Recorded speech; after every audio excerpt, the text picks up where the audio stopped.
Olá, pessoal. Estamos hoje mais uma vez estudando Parashat Shavua. Como vão? A aula de hoje será Parashat Nassó, o assunto decisões em momentos de euforia. Muitas vezes estamos presentes a momentos decisivos em nossas vidas, nos quais devemos tomar decisões importantes sem espera para não perder o momento. Por outro lado, essas decisões, por causarem certas restrições, podem nos levar a pensar que fomos afobados em decidir sem pensar muito. Nesse artigo, nessa aula, será apresentada uma passagem da Torá e consequentemente do Talmud sobre o Nazir, a pessoa que se absteve de vinho, uvas e de cortar cabelo durante certa época, que demonstra a decisão correta num desses momentos de vida. Este conceito é profundamente muito diferente daquele que estão nos mosteiros. A profundidade das coisas será explicada abaixo. Assim consta, então, na Torá, Bamidbar, capítulo 6, psukim de 1 a 21. Homem ou mulher que decidiram prometer a serem nazir para Deus, de vinho e cerveja devem abster-se durante toda a época na qual é nazir. Todos os derivados do vinho não consumirá, seu cabelo não cortará, não se aproximará de um morto, santo será para Deus. Uma das leis do nazir é que, caso ao ser nazir ele se aproxime de mortos e impurificou-se, deve trazer um sacrifício ao Beit HaMikdash chamado Asham Nazir Tameh, ou seja, um sacrifício de culpa do nazir por estar impuro. Nessa situação, a contagem dos dias do nazir é iniciada novamente. O Talmud, Nedarim 9b, traz o seguinte caso, o seguinte relatório relacionado à passagem da Torá citada acima. Disse Shimon Atzadik, que era o sumo sacerdote no Beit HaMikdash, durante toda a minha vida, somente uma vez comi um sacrifício de Nazir por estar em estado de impureza. Certa vez, viu ao Beit HaMikdash um Nazir da região sul de Israel e percebi que era uma pessoa muito bonita, tanto nos seus olhos e nos seus cabelos. Perguntei, filhinho, por que você deixou seu cabelo crescer, perdendo sua beleza natural? Ele respondeu, eu era pastor para o meu pai na minha cidade. Certa vez, fui à fonte encher os jarros com água. Em certo momento, vi a minha imagem, que era tão bonita e atraente, na água da fonte. Naquele momento, o mau instinto, o Yetzirará, quis que eu usasse essa beleza como meio de pecar. Eu disse ao mau instinto, perverso, por que você está tentando dominar o mundo que não é seu? Eu jurei naquele momento ser nazir, para que possa dominar o mau instinto e não pecar com a minha beleza natural. Disse Shimon Atzadik, filhinho, que sempre haja pessoas que decidam ser nazir como você decidiu. A fim de compreender a profundidade dessa história maravilhosa, devemos estudar profundamente a passagem da Torá sobre o nazir. Uma das diversas leis do nazir é que deve se afastar das uvas e seus derivados. Está proibido de cortar cabelo e está proibido de impurificar-se por mortos. No final dessa época, deve cortar seu cabelo, trazer certos sacrifícios. Caso tenha ficado impuro nessa época, deve trazer o sacrifício devido a esse caso, cortar o cabelo e reiniciar a conta dos dias de nazir.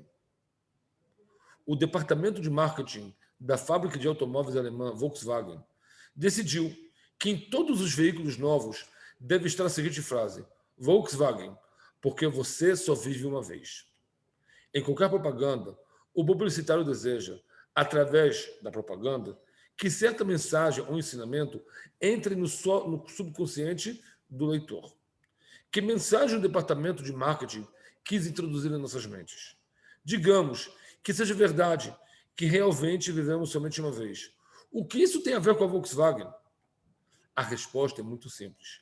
Realmente, vivemos só uma vez, segundo a opinião desse publicitário. Então, como você pode passar toda a sua vida sem que tenha em sua posse um dos veículos da Volkswagen? Você pode perder a vida. Segundo a afirmação transmitida nessa propaganda, a pessoa que não tem um Volkswagen passa a vida sem aproveitá-la corretamente. A mesma afirmação é transmitida na famosa bebida gasosa Coca-Cola. O publicitário dessa fábrica afirma que a Coca-Cola é o sabor da vida. Ironicamente, podemos afirmar que a pessoa que quer beber Coca-Cola dirigindo um dos veículos da Volkswagen será uma vida muito prazerosa. Um homem decide se abster de determinados prazeres mundanos. Será que ele está se comportando corretamente? Será que o rótulo de santo, sagrado, é corretamente dado a essa pessoa? Ostentativamente, a resposta é sim. Como explicado acima, na citação da Torá, o nazir que se retira dos prazeres da vida é considerado um santo, um consagrado, sagrado. A pessoa que escolhe o caminho da reclusão escolhe o desejo que é digno e desejável. Essa posição é reforçada pela palavra do nazir, que é derivada da palavra nezer, que significa coroa, pois todos os homens são servos dos prazeres mundanos. O rei é aquele que domina seus desejos e seus prazeres. Na passagem do Talmud, trazida acima, o mesmo conceito é explicado àquele nazir oriundo do sul. Porém, se realmente aquele que se abstém dos prazeres materiais é chamado de santo, por qual motivo ele deve trazer, no término da sua época de nazir, um sacrifício chamado de hatat, ou seja, por haver transgredido um pecado? Que pecado ele transgrediu? Qual foi o pecado? Qual foi o pecado que esse nazir transgrediu? Ele se absteu dos prazeres para não pecar. Qual é o pecado, então, que obscurece o ato de santificação do nazir? O entendimento é que esse afastamento dos prazeres e desejos mundanos é considerado pecado. E, portanto, o nazir deve trazer o sacrifício de hatat. O pecado é ficar longe dos prazeres que Deus nos permitiu. Deus nos colocou nesse mundo para que aproveitemos dele o máximo possível para se aproximar dele.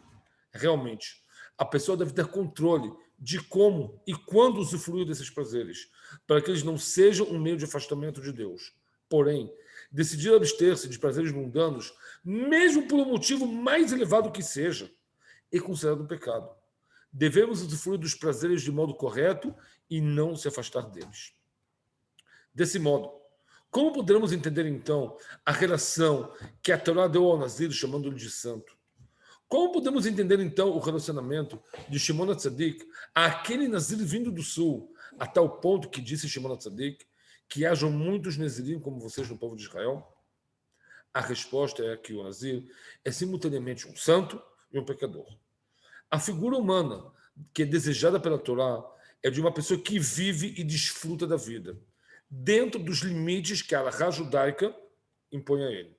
Esses limites permitem que a pessoa leve uma vida plena, sem ser atraído pelo desejo do coração, sem se entregar a nenhum instinto. A pessoa inteira, completa, integral, é aquela cuja consciência e espírito de controle desejam o seu corpo. Controlam o desejo do corpo. O jovem do sul, de repente, sentiu que sua beleza física estava superando o seu intelecto e estava prestes a levá-lo aos portões do pecado. Ele sentiu o despertar das paixões da juventude, que poderia atraí-lo para um vício descontrolado aos desejos corporais. Nas camadas ocultas da alma, no inconsciente, havia a tendência de pecar. A decisão de tornar-se nazir naquele momento demonstra sua coragem e grande força mental. Ele teve a coragem de construir uma represa que impedia que as paixões ardentes invadissem suas barreiras.